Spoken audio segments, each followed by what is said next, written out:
Welcome everyone to another Story of the Shot. Just a heads up, I'm having a little trouble getting Brad in here. The connections are always a little weak, but this might work. Hey everybody!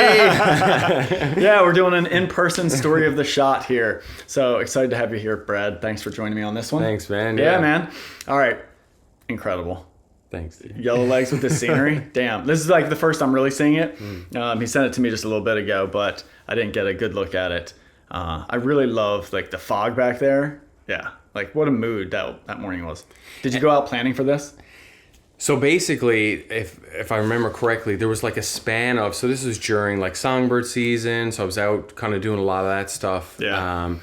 And it was just a string of like every morning was foggy, like, Oh, really? you know what I mean? So I kind of, it wasn't purposeful for that. I knew they were potentially in the area. Okay. But my goal actually that morning was to kind of go out with a shorter lens. Of course, I had my 500 with me as well. You didn't I commit couldn't that fully hard. commit, but I was actually just going out to see if I could actually get some wider shots, include some more, like really embrace the fog. I was kind of like, Okay. you know, at first you get a foggy day, it's Yeah, foggy, yeah. but you're like, nah, multiple days, like, hey, let's try to use this. Yeah, totally. Yeah. Nice, man. All right, well, let's hear about the story of this shot. Tell us about it. Yeah, so what got me excited about it, this was, and I don't know if you'll remember, so, you know, of course, I've got a bunch of locations that are my go-to, and I love to go to every year. This was one I found last year, and it's actually not far from where I am. So like a 10-minute drive from here. So a new spot last year. You had never shot it before. So I shot, I think, maybe 2 outings there, but it was later in the season. Yeah. You know, I mean, didn't... prior to that, you hadn't. Prior to that, no. Gotcha. So, so my goals, I'm like, I want to go here, I want to check things out. So it's about a 10-minute, it's one of those spots, right? Like you get those areas, like you drive by and you're like, I bet you that's good. I got to go check it out. So anyways, so heading into this season, I'm like, yeah, I want to go there earlier. I want to spend time in this area and get to know things. So headed out that morning. It was a foggy morning. So there's an area off a main road that you kind of park, and then you could drive a little ways up this dirt road. It gets kind of rocky, Gotcha. like, you know what I mean? Like it's not the greatest. So, and I'm not someone who likes to drive down dirt roads and kind of listen for songbirds. I Oh, like to that's just tough. Yeah. It's like hard to hear with the tires on the road. Going, Yeah. and you know, sometimes you'll go past an area, and if you had been there like a couple minutes before, you would have heard a call or whatever. So I generally park and I start walking up. So that dirt road goes for maybe 5 kilometers or so before it ends. Go ahead and do a conversion for the rest of our audience there. Yeah, so that should be like 2 and a bit. Yeah, it's about 3 miles. Yeah. So, but going along that dirt road, there's different pockets of things. So like there'd be a lake on one area, a couple little small ponds. There's like some trails that like you can see, like almost like game trails you can walk through. So if you flip through to the next, so sometimes you'll come to areas like this where you kind of can look right up through. There's different marshy, like boggy areas, and then there's multiple ponds up through. So kind of almost near this area, this is almost the end of the area that I shot the Greater Yellowlegs. Okay. So I went through a trail heading up through, and I was trying songbird stuff, and nothing was working out. White-throated sparrow, I was trying to get them with the 70 to 200.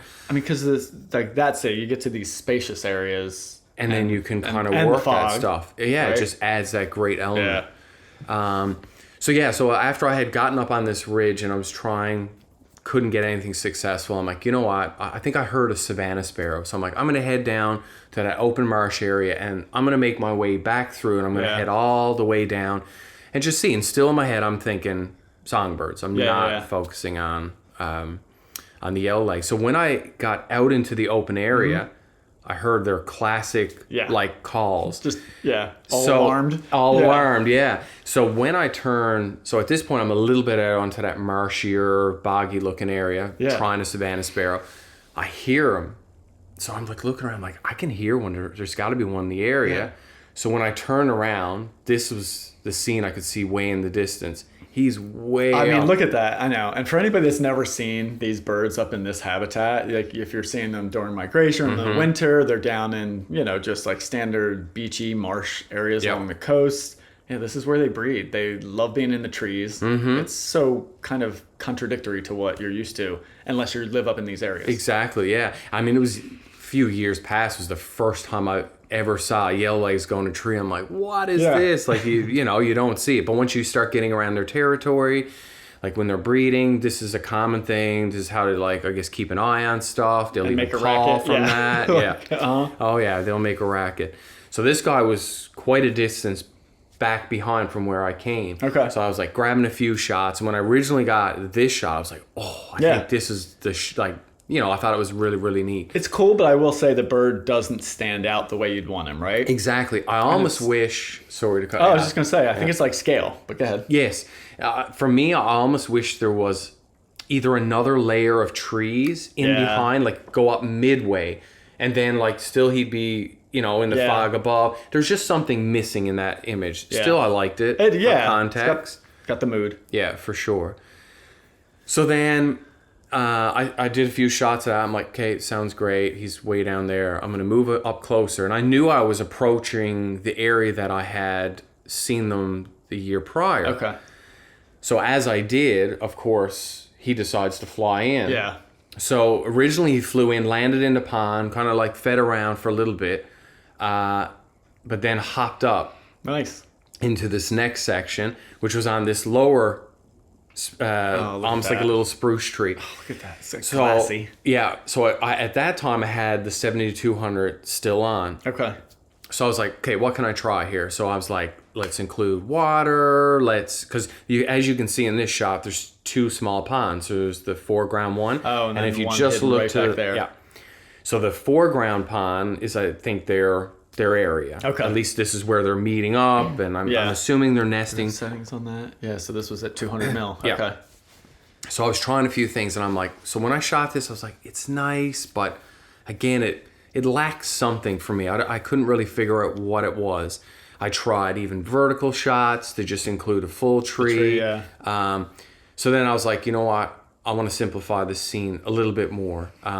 So I jumped back, put on the 500, and then that's when I framed up the final image. Oh, yeah. And I really wanted to include that nice little like spruce bush thing down here. That little bit of green. Yeah. It was a nice, you know, element to the scene. It balances. It does. It kind of balances so does it the out. slope, you know, going up this side. And here. this is what I noticed. So when I had shot the wider scene, I really looked. I was like, oh, I'm liking that V thing. If I can place him in there, it's leading lines down to the subject. Yeah, because this straight line back there wouldn't have the same impact, right? When I have shots of just him like that and just the straight line, and I'm like, no, gotta. So you had to move to the left a bunch. I moved to the left, and then that's when I lined it up. Nice. I thought about putting him right in the middle of that. I was going to ask. But I there was something about this one that led up. It was one big slope, a little bit. It's almost like your eye views out to there because it's the brighter spot. That's actually where the sun would rise. Oh, okay. Which is another shot I'm going to try at some point. If things lined up with a nice glow coming up those trees. For sure. But, you know, you and I have talked about it before or had discussions like, you know, about shots that you kind of want to capture of like behaviors or something to show. Like, so to me, this kind of was like encapsulated that in a sense that maybe it's not an action thing, but it's a behavior. They get up. This is where they get on top of their territories and call and look around. Totally. So I was happy with how it turned out in the foggy mood. Was absolutely perfect. Man. The big difference. I want to go back to this one here and talk about why like the bird standing out and versus not. And I think there's a size thing there as well, but also this tree has the big clump right up top, which kind of dominates the bird. You know, like I think the bird would actually do better on this one in that side, right? It's that tinier thing, and this one's even better, right?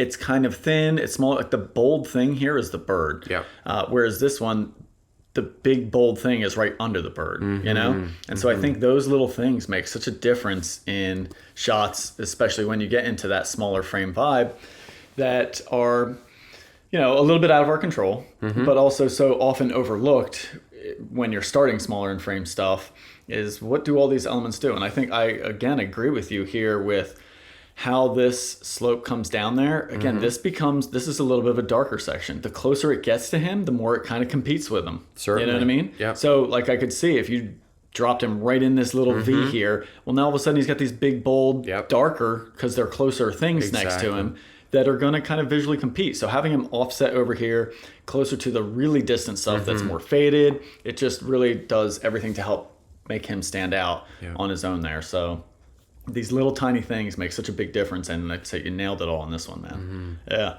So that's awesome. Thanks for the story. Let's hear just a little bit about the edit. So this was the original straight edit camera. So what were some of the thoughts there with what you were trying to achieve in the final edit there?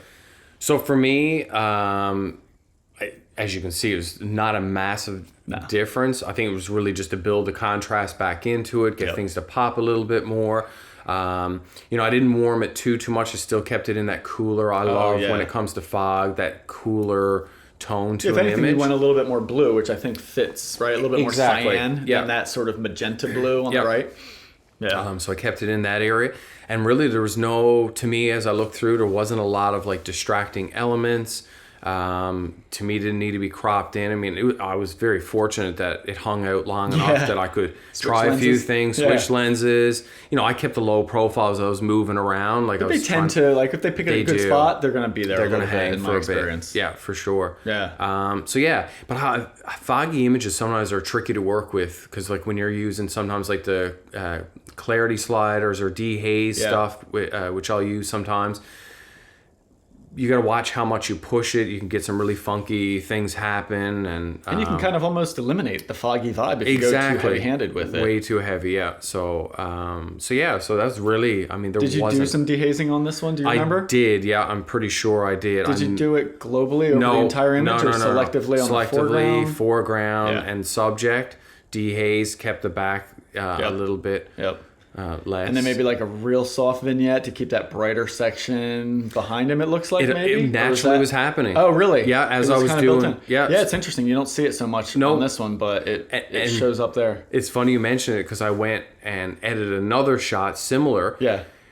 And I didn't look back at this one and I was like, did I create, do I remember doing that round? And then as you started to build the contrast and do like the dehaze and stuff naturally, but I think the reason being is because that's where the sun would have been, so maybe that area was brighter. I also possibly. Bet I would be. It'd be really interesting to see, but I wouldn't be surprised because I'm guessing. Yeah, you shot this wide open. Mm-hmm. The newer lenses wouldn't do that. I think that might be some of the built-in vignette of that 500 f4. That older one always had just like a subtle vignette there to it. Yeah. And with that clean, consistent sky up there, I think some of that builds in there, but it's real soft. It's real natural. It's not like it's showing up obvious. And I think, if I'm not mistaken, like I know in camera raw, like you have the like optics area and like you make sure that it's set, which I did. Okay. But then I think you can go into another spot where the vignette is there as well, and I completely removed that and set it so it really pushed it out so it was brighter. Yeah. So like I said, that section. It was even more heavy. Yeah, that section in the center, like I said, awesome. Naturally, which was perfect. Yeah. I was no complaints. Yeah. Well, I thought about even, and I think I did, go in with I'm trying not to dodged it. Sorry, I burned it. Sorry, burned it down. Like I tried to actually get rid of it in the center, but then you know what I mean? Like it almost just flattened it in a way. Yeah, just kind of flattened it out. I like that it just drew the attention towards the subject a little bit more. Yeah, no, I totally agree, man. Yeah, it's a beautiful image, dude. Definitely. Yeah. How cool. Thanks, man. And now it's really neat to hear that you have like another concept, of course. Like, man, if you go back and have like the sun come through, or even like a little fog and a little sun, like that kind of mood could be. Yeah. Definitely. Yeah, it makes me think up of. Here, that's for sure. Oh, it does. Yeah, because I think it was like another outing before that. I had seen the sun rise behind very similar trees on a lake that's just behind this, and all those spruce trees just lit up with this beautiful glow, and I'm like, if I can get something like that happening. But either way, fog to me is just creates such a nice mood to an image as well. So it really does. Yeah, I was happy with how it turned out. Gorgeous scene, beautiful small frame. Thanks for sharing the story, man. Yeah, thanks, man. Yep. All right, bye.